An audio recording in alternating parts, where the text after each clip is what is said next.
বক্তা বলে গেল না খেলা হবে খেলা হবে, জাতিকে নিয়ে কি তামাশা।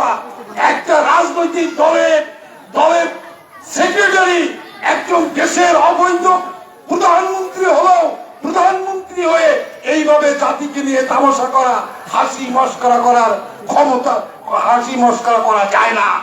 অহংকার এমন একটা জায়গায় পৌঁছে গিয়েছিল, সেই অহংকারের বিনিময়ে কি পরিণতি হলো। ইতিহাস হাজার হাজার বছরের ইতিহাস থেকে এই এই এই ন্যাক্কারজনক পরিণতি মুছবে না। আমি বক্তব্য দীর্ঘায়ু করতে চাচ্ছি না। আপনারা আমাদের আবেদন নিবেদন, আমরা কিভাবে চলছি কিভাবে বলছি সেদিকে লক্ষ্য রেখে আপনার আগামী দিন আমাদের অধিকার। একটা জিনিস বুঝেন, এটা শেষ কথা, সেটা হচ্ছে ভোটের অধিকার ছিল না আমাদের। ভোটের অধিকার কারা দেয় নাই? ফ্যাসিস্ট আওয়ামী লীগ সরকার। এখন ফ্যাসিস্ট আওয়ামী লীগ সরকারকে বিতাড়িত করেছি। এখন ভোটের অধিকার আদায় করেছি, কিন্তু যারা ভোট দেবে তাদের থেকে আমাদেরকে ভোট নিতে হলে আমাদের রাজনৈতিক ভাবে, সামাজিক ভাবে, ধর্মীয় ভাবে, যে কোনো ভাবে হোক আমাদেরকে সে পথ অবলম্বন করতে হবে। এবং রাষ্ট্রীয় ক্ষমতা আসার পরে ইনশাল্লাহ আমি ব্যক্তিগত ভাবে বলতে পারি, আমিও আপনাদের মতো একজন রাজনৈতিক কর্মী।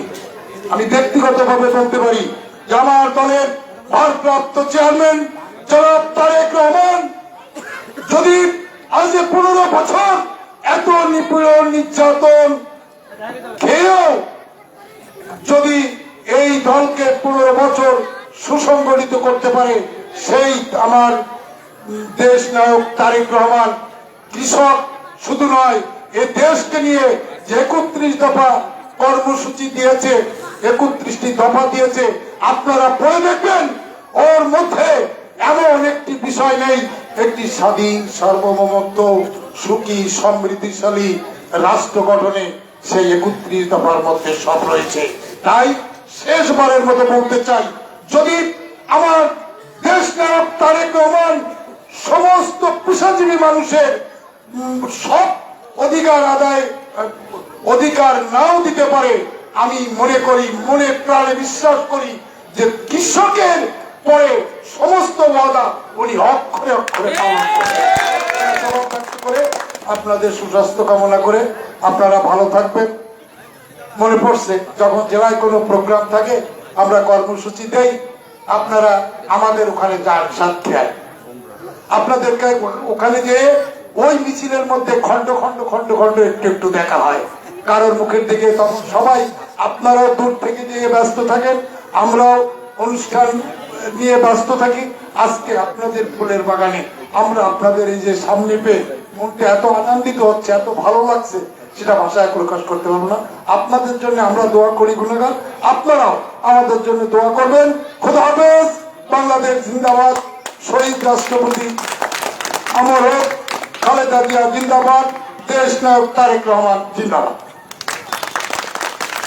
ধন্যবাদ। আজকের অনুষ্ঠানের মধ্যমণি জনাব হাবিবুর রহমান হাবিব সাহেবকে। এই পর্যায়ে সমাপনী বক্তব্য রাখছেন আজকের অনুষ্ঠানের সভাপতি ইউনিয়ন কৃষক দলের সুযোগ্য আহ্বায়ক নাজমুল হোসেন মিঠু।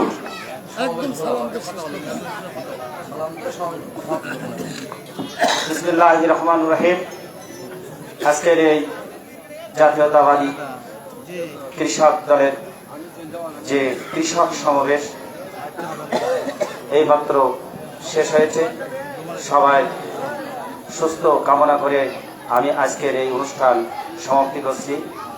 আল্লাহ হাফেজ। বাংলাদেশ জাতীয়তাবাদী দল জিন্দাবাদ। ধন্যবাদ।